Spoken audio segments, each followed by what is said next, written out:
Welcome to Design Intent, where we slow down and design with purpose. I'm Ryan, a licensed architect, and today we're looking at a small but meaningful project, a multipurpose/welcome building designed for a local Montessori school. This is a project that does a lot with a little: a flexible community space, administrative hub, and the first place you're greeted when you arrive on campus. This design needed to feel warm and nature connected, all while blending into a campus of smaller, classroom-scale buildings.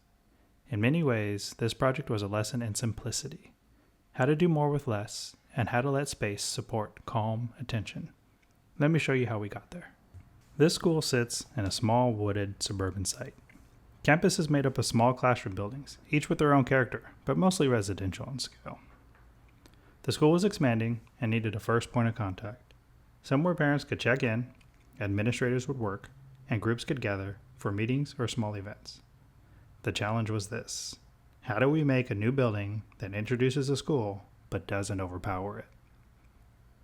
Also ideally, a building where no one gets lost looking for a front door, a surprisingly common problem in school design. We started with a few key ideas from the client: natural light, flexibility, and something that felt welcoming but not institutional. Their existing campus was interconnected with walkways and trellises, keeping the users constantly in touch with nature. The buildings have low roof lines and felt approachable, not overbearing.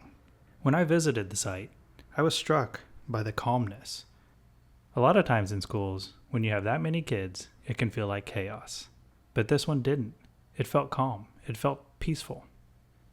When I arrived, I wasn't sure where to go.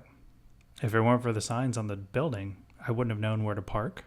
I don't know where the entrance is, and signs really should never be the only way you know. The architecture should be your beacon. This development was clearly done in phases, as the school's needs changed, and it felt disorganized. I wanted our building to be the central point of organization, set the tone for the user's experience, and tell you where to park. The building sits at the edge of the main drive, where the only way in and the only way out is visible. We made the orientation so that it faced the approach and made it feel intentional. But we pulled back the massing to create a small covered porch for gathering and pause. This building is the first thing you see when you pull in, making it clear where to go. We pulled the parking out so that everybody knew when they first pulled in where they need to park. Also, making it more secure for the kids that they weren't playing in an area where cars would constantly be driving. Due to the programming of this building, it's going to be pretty big, especially when compared to the smaller classroom buildings. So we wanted to make sure that we didn't overdo it with the size of the building. We wanted to break it up into smaller pieces while still maintaining a residential feel.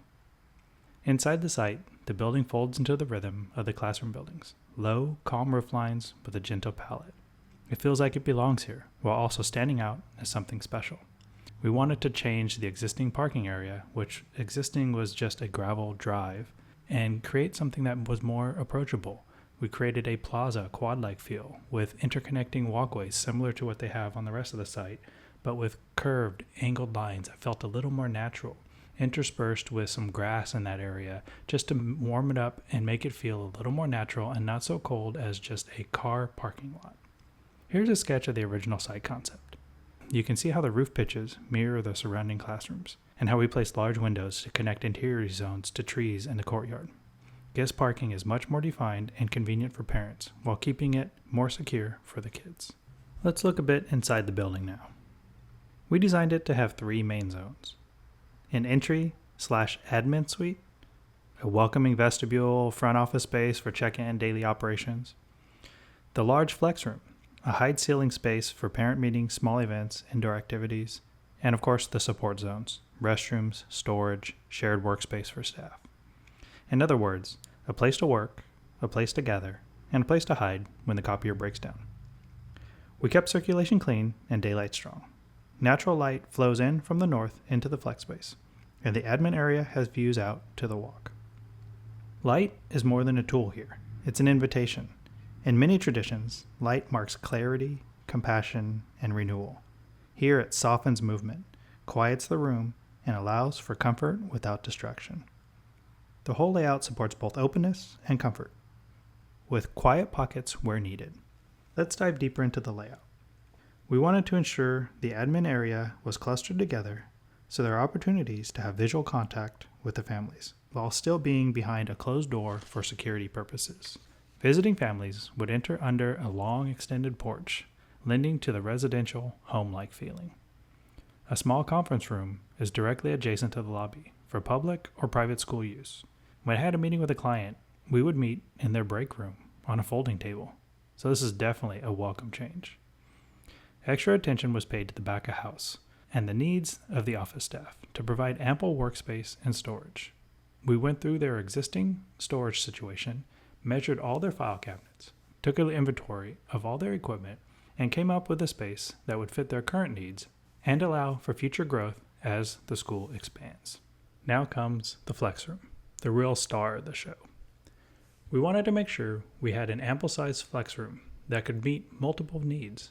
In their programming, the school stated they wanted to have a room where they could put on a play, they could meet with parents in a orientation session, or have a board meeting. Currently, they're renting out space in another building, and it's costing them money, and it's not really practical. So this would provide them everything they need to keep it all in-house and to provide something that is better fit for their needs. They gave me direction on how many people they expect to see in each event.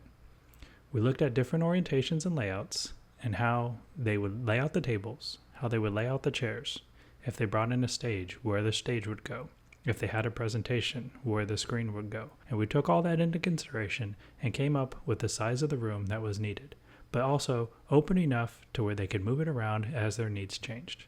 We provided ample storage space for all the furniture that wasn't being used in that current configuration, and they could move things in and out easily between functions.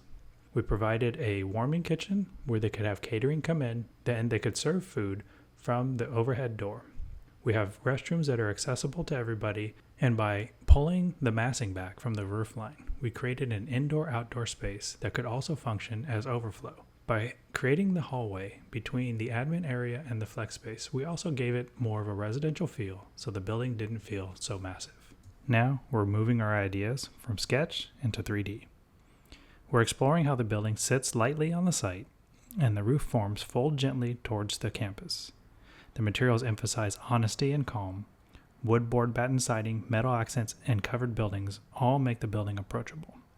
We kept the eaves generous, creating overhangs that shade windows and define outdoor thresholds.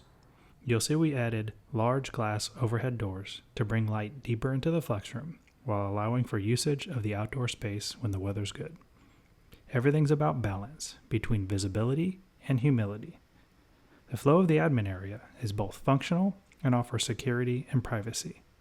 Moments are offered for the offices to have full view of the entering and exiting of the site, while still allowing them to find areas for break or rest. The flex space allows functions for many different purposes, from their school's theater productions and plays for the parents to large staff meetings. The large storage area and warming kitchen allow for the flexibility of many different uses. Now that we have the form in place, it's time to populate it with items to really understand the use of it. We add furniture to the offices and the guest area, things like desks, chairs, seating areas, reception, the conference room, how many people can sit at the table. This really starts to verify that the sizes that we made for these spaces work. We add equipment to the kitchen, and most importantly, we start looking at the flex space. We're adding seating and tables to the flex space so we can really understand how it might be laid out. Here we're laying out the space to how the client typically will use it. General seating facing a presenter at the front with banquet tables at the back. So here are the final images. The building feels warm, grounded, and kind, exactly what we hoped it would bring to the campus. It introduces the school with quiet confidence. It doesn't shout, but it doesn't disappear either. There's a teaching that states, things are not difficult to do. What is difficult is to keep them simple. That idea stayed with me during this process.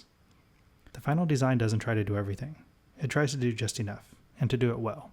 I believe what takes architecture to the next level is not in the addition of things, it's in the editing. Many times you have a lot of really good ideas, and you want to put them all into a project. But more often than not, it becomes cluttered, it becomes disorienting. Sometimes you have to take those ideas and filter them down to what's the most important. This is the editing process. Editing is what makes great architecture. Projects like this remind me that architecture is as much about feeling as it is about form, especially when working with schools, where trust, softness, and safety matter just as much as function. Thanks for coming along with me for this walkthrough. If you're into process-focused design and modern grounded architecture, consider subscribing. And if you want to see more behind-the-scenes diagrams, floor plans, or renderings, we have those available on Patreon. Let me know in the comments. Would you send your kids here? What would you change? Stay curious, be present, and design with intent. I'll see you in the next one.